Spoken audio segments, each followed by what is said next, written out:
Vieš, na čo si klikol. Otázky na telo číslo 6.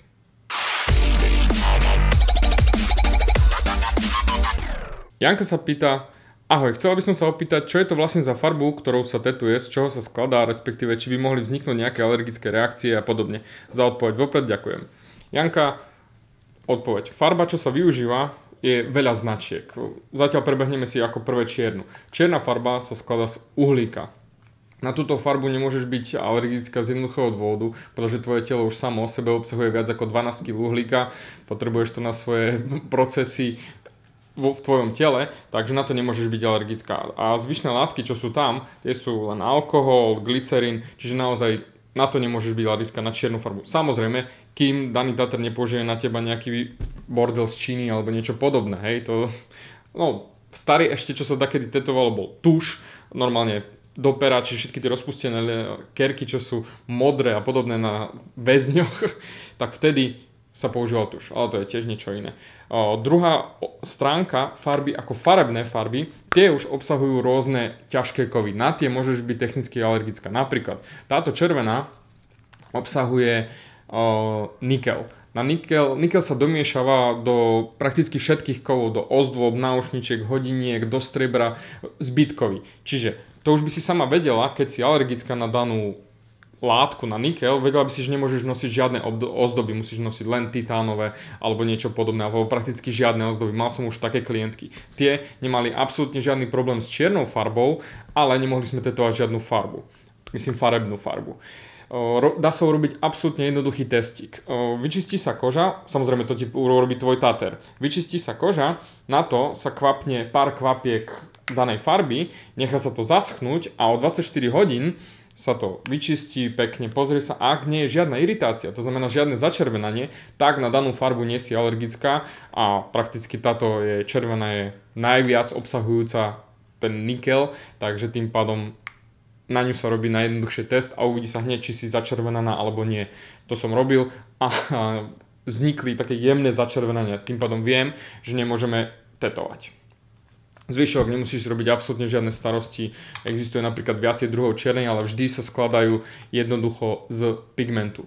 Pigment, ktorý vzniká drtením čiernej tehly uhlia. Preto sa to volá sumi. To je po japonsky uhlie. To je najčiernejší blok uhlia, to sa rozmixuje, rozbije všetko, nejdeme do technických detailov, ale tá je čierna. Čiernejšia neexistuje. Všetko už potom ostatné sú len syntetické deriváty a to už je niečo iné. Ale nemôže to byť vypustené von pre Európsku úniu z jednoduchého dôvodu. Európska únia má najťažšie smernice a najprísnejšie smernice ohľadom tetovacích farieb. Čiže ak sú certifikované pre EU, samozrejme to Tater musí mať len certifikované, nemáš absolútne žiadny problém. Lebo do Európskej únie nepustia nič. Teraz už je aj nový systém, kde musia byť vegánske. Čiže naozaj absolútne safe. Nerob si starosti, jedine spraviť test, ak sa bojíš. Ak môžeš nosiť ozdoby na sebe, na svojom tele, držím ti palce, nemáš prekrásne tetovanie akejkoľvek farby. Maťo sa pýta: zdravím, mám otázku na telo. Možno to bude ako dobrá otázka do videa, ale ak nie, tak poprosím odpoveď aspoň takto. Mne osobne sa to nepáči. Videl som už veľa tetovaní, ako je v úvodzovkách krížik pod okom a podobné, no veľmi ma zaujíma váš názor profesionálneho Tatera. V zátvorke u mňa špička dneska. Ďakujem. Aký je váš názor na tetovanie tváre, prípadne nejaký maličký symbol na tvár? Môj názor je, ja to netetujem. Nemám v pláne niekoho meniť výrazovú schopnosť jeho tváre, jeho osobnosť, jeho pohľad raz a navždy do konca života. Pretože ak už zrazu budeš mať niečo na tvári, už sa na teba ľudia budú pozerať ináč. V extrémnych prípadoch, čo si nechávajú to tetovať, či už lebky, či už zuby, či už nejaké vety, alebo nejaké textiky tu na tvár, alebo niečo, ja osobne by som to neurobil. Z jednoduchého dôvodu. Taký old school systém, old school pravidlo, ktoré funguje medzi Tatermi, aspoň ja učím svojich učňov takto, netetujú sa oblasti. Tvár, dlane, chodidla, pohlavné orgány. Toto jednoducho sa netetuje. Je to off limits, and the šlus. Samozrejme, vo väzení a všade, čo si tetujú rôzne kvapky, krížiky a serepetičky, Prvý dôvod je ten môj vnútorný morálny, že nechcem niekoho zmeniť raz a navždy, zmeniť jeho výrazovú schopnosť, pretože sa na neho budú pozerať ľudia inak. Keď už teraz budem mať či už nadpis ako rôzni reperi, alebo hviezdy, celebrity, alebo neviem ešte kto ešte všetko má takéto. A druhý dôvod je, že tá koža je extrémne namáhaná. Keď si predstavím nejaký nadpis sem alebo nejakú hviezdičku pod oko, my sa usmievame, my komplet pracujeme s tou kožou a takisto ako som to už raz vysvetľoval ohľadom zápestia, toto je obdobný prípad. Počase to bude rozpustené. Je rozdiel mať maličkú drobnosť ako Marilyn Monroe, čo samozrejme nie je tetovanie, ale je znamienko. Už som videl aj prípady, keď si ženy nechali na schvál vytetovať znamienko, lenže potom počase to je modré a rozpustené, takže mať na tvári rozpustenú kvapku, to za to nestojí. A takisto je to aj s ostatnými tetovaniami. Áno, rozpustí sa to. Počase to bude rozpustené, lebo tá koža je extrémne namáhaná. A do konca života byť s nejakou rozpustenou kvapkou, alebo slzičkou, alebo krížikom, alebo nejakou takouto drobnosťou, ja osobne si to na triko nechcem zobrať. V žiadnom prípade. Preto mi za to absolútne žiadne prachy nestoja. Je už len na tebe, respektíve na ostatných ľuďoch, že či si to dajú alebo nie.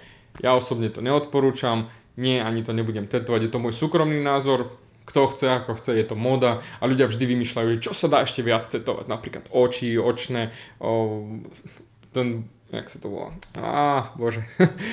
Očné viečka si dávajú tetovať, skoro až priam do rohovky, už neviem čo vymýšľajú len kvôli tomu, aby boli nejak špeciálni. Takže v tomto smere nejdem do experimentov, nejdem do extrémov, chcem robiť umenie.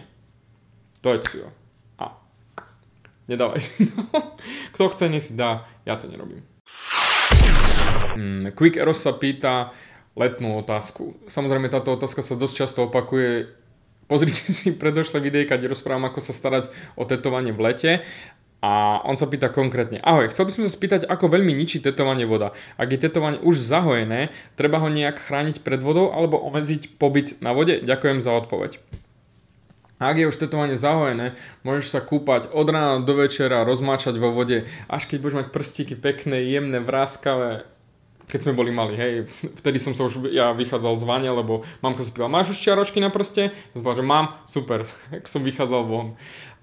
Keď je tetované zahojené, to znamená, nenachádzajú sa na ňom žiadne chrastičky, môžeš sa kúpať, koľko ti chutí, močiť vo vode. Dôležité samozrejme je chrániť to tetovanie pred UV žiarením. Toto je ten velikánsky rozdiel. Toto je tá ochrana, ktorú ja predtým spomínam, pretože ak si ty nenatrieš tetovanie čerstvé, čiže zišli tie chrastičky dole hneď, ešte tá koža je strieborná, to znamená, nie je 100% UV ochrana pred žiarením, pred slnkom a v tú sekundu veľmi rýchlo ti dokáže vyblednúť. Preto natierať aspoň 30-kovým krémom, keď ideš do vody, vyjdeš z vody. Leto je to najkritickejšie, čo môže byť pre tetovanie. Samozrejme, napríklad moje kerky sú už 12 až 15 rokov staré a sem tam som si ich natieral, ale toto je max, čo vyblednú. Samozrejme, nie som z tých extrémnych opaľovačov, vidno to na mne, hej. Veľmi sa, aj trošku som sa opálil. Ty dávaj si naozaj jednoznačne pozor a všetci, čo idete vonku s čerstvým tetovaním, natierať 30-kou. Ak je ešte nezahojené 100%, to znamená 2-3 týždne, že naozaj tá kožička je strieborná, radšej choď s dlhými nohavicami alebo rukavom alebo niečím, alebo ak je už samozrejme hit totálny, daj si 30-kový krém. Natri sa, ušetriš svoje tetovanie. To hovorím aj do konca života. Hej, ak naozaj chceš, že máš tie farby prekrásne, aby naozaj vyzerali luxusne, tak sa natieraj do konca života, keď sa pôjdeš opaľovať viac ako takých 15-20 minút, pol hodka, určite sa natri. Tetovanie, najväčšia sranda na tom je, že každá farba bledne inak. Každý pigment bledne inak. Môže sa stať, že napríklad máš prekrásneho farebného vtáka a všetky farby ti povyblednú, to som videl také tetovanie, vybledli komplet všetky, zelená, ale ostala zelená. To znamená, z krásneho plnofarebného papagája sa zrazu stal len vypielichaný zelený vták. Bohužiaľ. Lebo to extrémne opaľovanie vypieklo tie farby. Takže dávaj si pozor jednoznačne, všetci si prosím vás dávajte pozor na tetovanie. Nech sa tešíte do konca života. Natierajte sa a čím chcete mať to tetovanie krajšie, tým viac sa o to musíš starať. Je to so všetkým, ale ručím za to. Ak si všetko natrieš, budeš sa zakrývať a hlavne to čerstvé tetovanie nevystavíš priamému slnku, si za vodou. Aj vo vode. Dík za otázky, už teraz mám v zásobe ďalšie otázky na ďalšie videjko. Teraz zo spodku ti vybehlo, kam máš písať, kde sa máš ozvať, komu máš napísať svoju otázku. Všade, kde sa len dá. Ozvi sa mi, napíš a budeš v ďalšom videjku otázky na telo. Teším sa. Užívajte si leto a natierajte sa. No, nový typ bloga, ako naletí. Vítajte v relácii. VS Teleshopping. Kúpte si túto farbu a dostanete k tomu ešte túto zdarma. A keď si ešte túto kúpite tretiu zdarma. A to nie je všetko, pretože ešte nájdem nejakú ďalšiu farbu a všetko dáme za túto jednu cenu. David, ty si sa zbláznil. Jo. Pre tých, čo nevidíte kameramana. Ukáže jednotku, tak točíme. Double jednotka, som mastič. Enhancer tattoo. Máme aj pera. A keď budete dobrí a budete mať kerku, možno dostanete aj pero. Nie. Však vieš, čo pozeráš. Otázky, či... Však vieš, čo... Avšak... Však vieš, na čo si klikol, nie? Otázky číslo 6. Dnes hamburger až od druhej. Čože? Dnes hamburger až od druhej? Kukos, keby oni vedeli, jak mi škrká v bruchu. V hlade sa natáča najlepšie. Človek podáva najlepší výkon. Lebo čím skôr chce jesť.